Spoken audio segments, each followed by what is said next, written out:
আসে। ভ্রমণটাকে না কুসঙ্গের ভ্রমণ। যৌবন বয়সে মানুষ কুপথে চলে যায়, নষ্ট হয়, খারাপ হয়।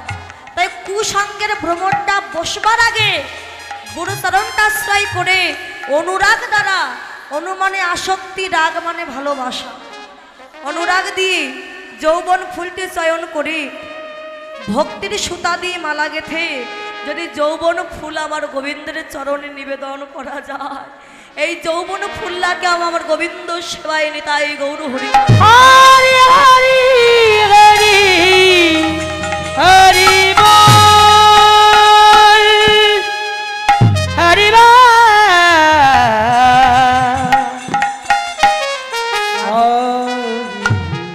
যেসব ভক্তিমতী মায়েরা দক্ষিণা দান করেছেন 100 টাকা 20 টাকা করে আশীর্বাদ করি, যে মনোবাঞ্ছা নিয়ে দান করেছেন মনোবাঞ্ছা যেন পূর্ণ হয় এবং এই কৃষ্ণ